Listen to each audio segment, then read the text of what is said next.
Welcome into Slugdog 401. Today I'm gonna be introducing you to the hardest Yorick tech. Getting a girlfriend. Nah, just kidding. That's stupid. That's not even Yorick related. It's actually getting a significant other altogether. Anyways, I'm gonna teach you guys how to Maiden Operation Manipulation Maneuver Yorick, also called Mummy Tech. Yes, it was necessary to call it that. I'm gonna answer the 5 common questions on this tech. What, why, when, how, and where do you live, Slugdog? But firstly, we have to cover the base of how Maiden works and the basic principles of how Maiden thinks. Let's just explore the very fundamentals of Maiden and what it does. Maiden is Yorick's ult summoned by pressing R, or in some cases spacebar. Maiden is a ranged unit that deals magic damage based on Yorick's AD, and also your lover for life. This is your bloodline, so you want to do everything you can to protect her, whether it be taking a tower shot or fighting to the death in her name. In all seriousness, she's the most important unit for Yorick. Literally your mommy. She's a huge portion of your consistent damage thanks to the Maiden procs, which deals % health magic damage, and also the main way to generate ghouls easily. But also, she's basically a controllable range champion. Yes, you can control, manipulate, Maiden to do your bidding. Slugdogger, that seems pretty powerful. Let me give her a go. Holy shit, she's so dumb. Why is she suicidal? And that's where the point of Maiden manipulation is useful. Maiden may be very cool and great, but she's incredibly stupid. Whenever she sees anything that you eat, she'll run straight away from you, and if you hit something, she'll gun straight for it as well. In general, she kinda just walks around everywhere, and if you don't know how Maiden AI works, it's just gonna die in really stupid ways, and boom, you're left with no Maiden for 3 minutes. Now that we've established what Maiden does and why we need to protect her, let's explain how to protect her. And where I live. I live in Albuquerque, New Mexico. First basic concept is simple. Maiden has an invisible leash range around herself, in which whenever Yorick leaves it, Maiden will get pulled towards you, following your movement. This is really important because it means that if you stay within a certain radius of Maiden, no matter how much you move around, she will never return to you unless you run away. Very often, I see a lot of new Yorick players have Maiden positioned right in front of the enemy tower's face and then send her on a suicide mission, while if you just keep Maiden in the back, where her leash range is a lot more controllable with your movement, it becomes a lot more safer. This also means that there are going to be scenarios where, even if you get really good trades, you'll have to just run away so that Maiden won't chase the enemy under tower. It's a bit weird needing to do that when you run away, getting a good trade, but that's just the reality of Yorick. Your Maiden is really that important. Second basic concept is simple. Maiden will always try to face Yorick's back in a neutral position. So this means that when you walk around, you don't want to walk around exposing your back to the enemy, showing your butt cheeks, because then Maiden will run in front of you to try and catch a glimpse as well. Instead, you want to stand up straight, face your body towards the enemy, Maiden right at your back, simple.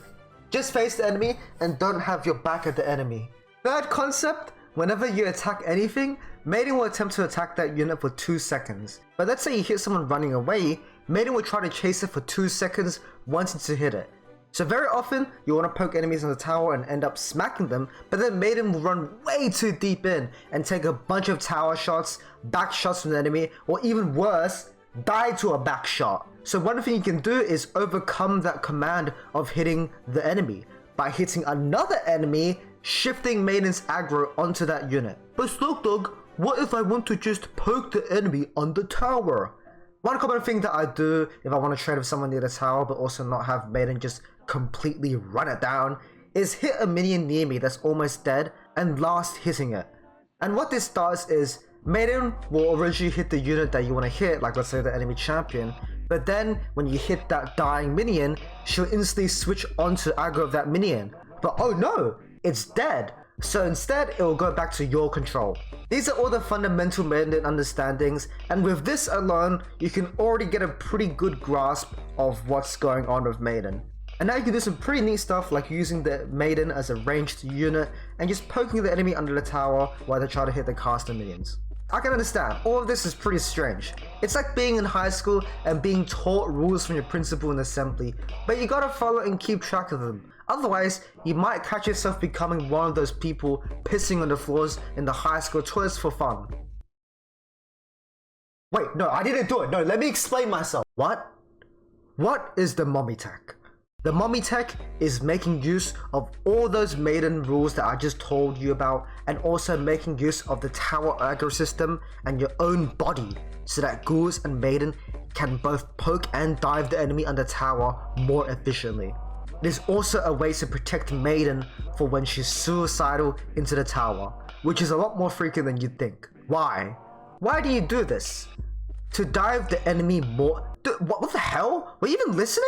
I literally just explained this like 30 seconds ago. I explained how the Maiden works. I explained what to put. What do you mean? What do you mean wide-eyed? Are you still listening? Jeez. When do you do it? Anytime you have a minion and your human flesh body and as well as some ghouls, you can do it. Ideally, you want cannon minions, but if you're skilled enough, you can pull it off anywhere, even in your bedroom. Where do you live, slug dogger? I live vicariously through the sex toys of my favorite content creators on the internet and through the ingestment of my own seminal fluids.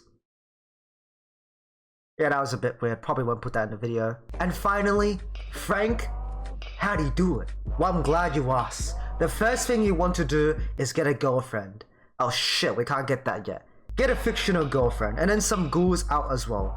They're gonna be loyal to you. Now, you wanna throw an E at the enemy and watch them chase for another hotter, sexier guy or girl. Gender equality, I literally don't give a shit. And after they run into the tower and start receiving aggro, you wanna peek your head out or your ass out, it doesn't matter. And then the tower will be like, "Shawty, what are you trying to do?" And then you're gonna run out of it right before the tower shoots his shot.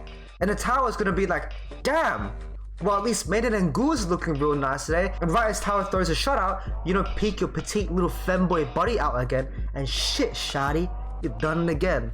And now you wanna repeat that rhythm, and boom, you've done it. You are now teasing the aggro of the tower and slowing down its attack speed, allowing your ghouls and Maiden to get more hits in, while also protecting your Maiden. This sounds crazy, slowing down the attack speed of the tower, protecting the Maiden while not taking any damage.